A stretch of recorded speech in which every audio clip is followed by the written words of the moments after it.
Something that I forgot to not forget is to hydrate before I left.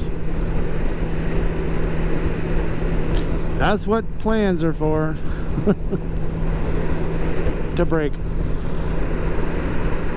Good talk.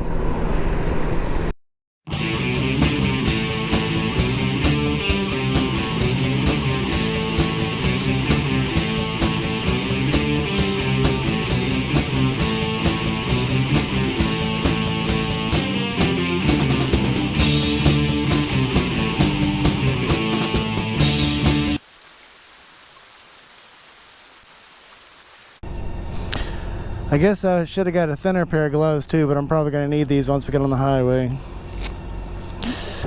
This is the hardest part, just trying to break out of the city.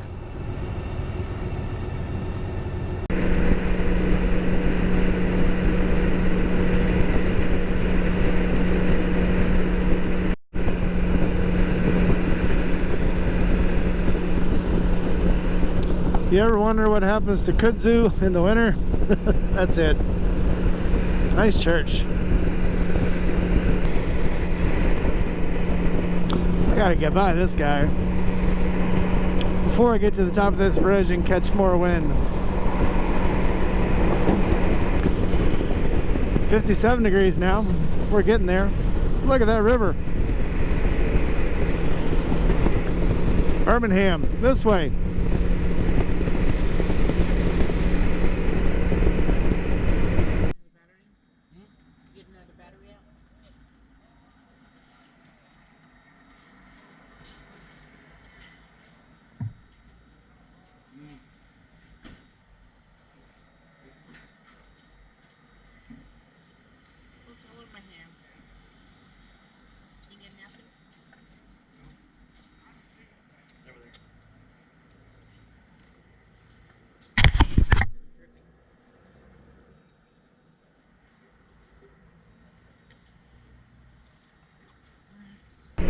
Tornadoes acquired, half a Mountain Dew drank. Now we're back on the road.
I don't even know what this one is, but it looks pretty cool.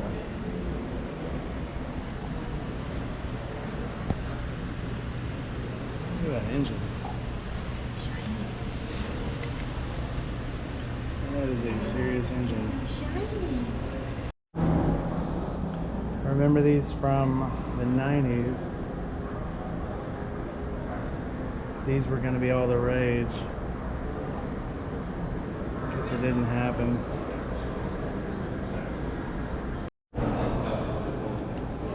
There's one with a big S&S twin. And here's one with a Honda single.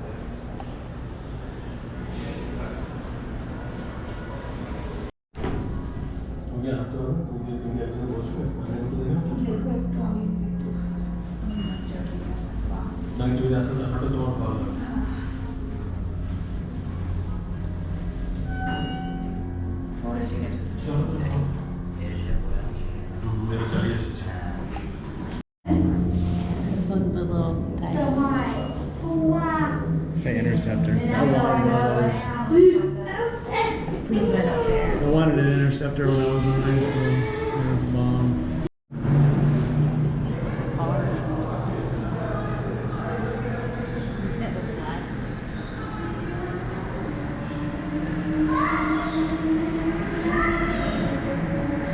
Kind of looks like Snoopy.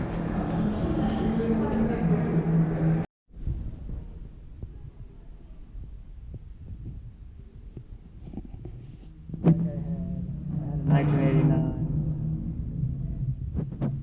I was blue. No lights.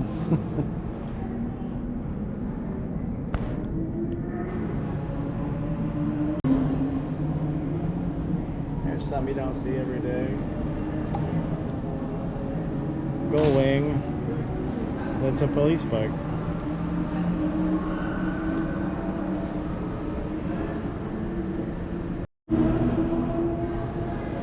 Any of you guys ever watched Chips as a kid? This was the bike they rode. The KZ1000 Police Edition. Da, da, da, da, da.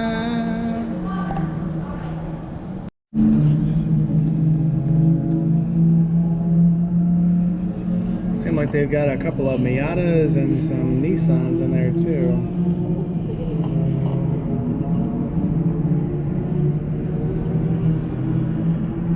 Some of these guys are kind of nuts. There's that Miata. Another Miata. Crazy.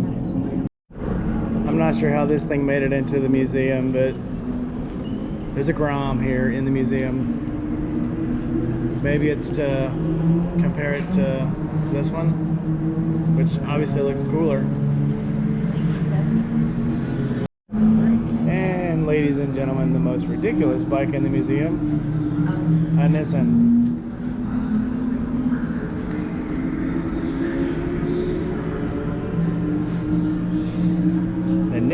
The Nikon? I don't know, it looks ridiculous.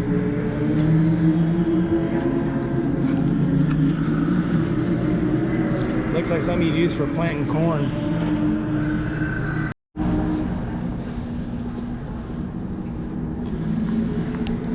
Dakar 1100 GS PD. I wanted one of these so bad.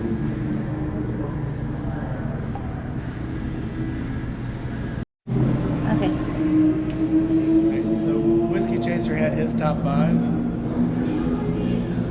The Paris Dakar 1100 GSPD is number 1, 2, and 3 on my list. 1100, the 1150, and the 1200 are my top 3 of my top 5. Any of you who have ever doubted, this is the original Gullwing when Gullwing was still a sport bike.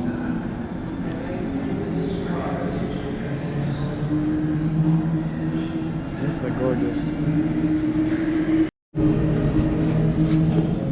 And of course the bike that everyone at one time wanted, the Suzuki Hayabusa. This one is a 99, and of course the Busa boys got a hold of it. Not enough to actually stretch the swing arm, but somebody got a hold of it. This is what Shade Tree's Crusty Glide would have looked like if it had lived a better life. Rest in peace. I honestly have never seen an XL like this one. Did I come too late? Did I come too early? 1977 Harley Xlcr. That is one crazy looking bike. That's from the AMF years, if you can't.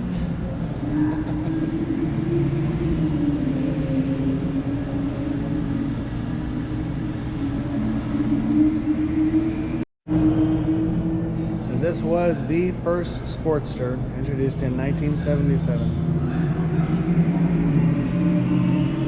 We may never see anything like it again. They were not a commercial success. Matter of fact, they only built 3,100 of them, and they were considered a flop. Here we are, almost 40 years later, and here it is, still making Sportsters. All right, Whiskey Chaser, all kidding aside, this is my number 1 pick. for my garage. I do like the GS and the Dakar style bikes, but this is the one I've been looking for about 20 years and have not been able to nail one down. When I find one, I can't find it on sale or they want too much for it.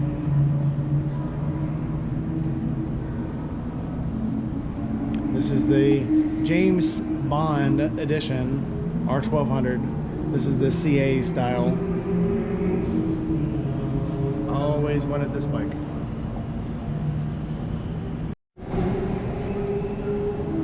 So this is the little known Harley-Davidson Model U. This was built for the Navy, and it was for shore patrol to patrol harbors and bring home drunk guys. I guess you just throw them over the back. That's what we would have done. So if I'd have been in the Navy back then, I could have sported one of these. Anybody that doesn't know, I was a Master at Arms. I retired. I kind of dig this. Ghana Naval Air Station. Neat. Here's some history. This looks like one of the first Buells. That's definitely not a blast. Looks like sort of maybe the lightning.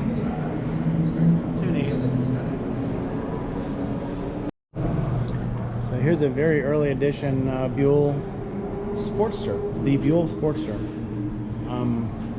It's pretty neat because the back spoiler actually folds up into a passenger backrest. I don't know why they don't build these things like this today.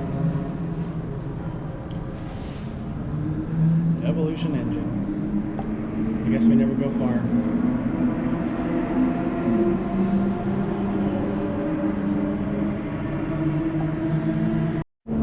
So here's some Buell history. This was a AMA pace bike for getting medical out to the field.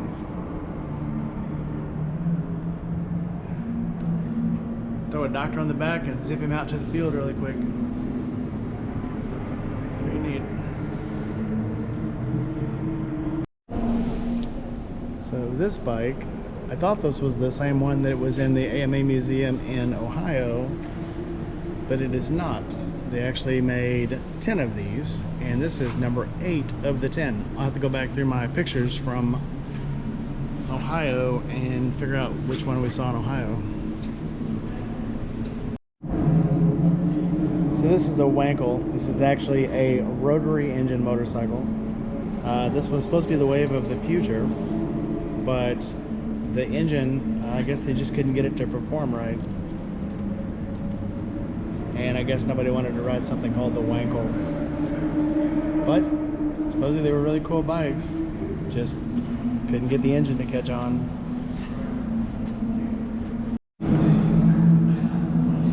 So here is a very rare Sunbeam S7. Only 13 of these bikes are known to still exist. Check out that suspension. That's some serious suspension there. And it's a shaft drive. 1947 shaft drive. You gotta love it. Something I was not ready for was this. When the elevator goes down, there's a car on top of the elevator. I dig it. You can't make this stuff up. And then of course over here, the most famous bike in the museum, the Pacific Coast.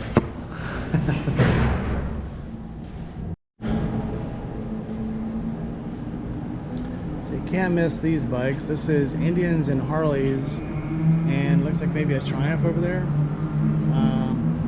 in military bikes. So we've got the 1943 Indian, the 741, 1939 BSA, 1940 Harley-Davidson UA utility, Army style, one each. I've already seen the Navies. And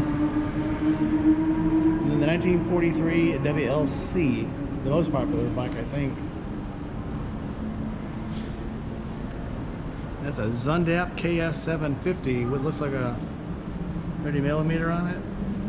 Yeah, who cares? I didn't read the directions. Still cool though.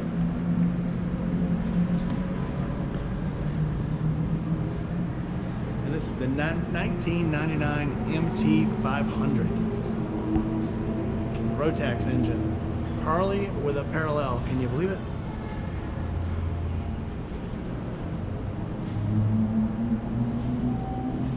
Tell your friends, they won't believe you either. This motorcycle. Just to keep things interesting, this is the Vincent Lawnmower. This was made by the Vincent Corporation, the same ones that made the Vincent Black Shadow, the world's fastest bike at the time. But they also made lawnmowers and personal watercraft. Can't make this stuff up. So this is the Vincent Amanda. Pretty nifty.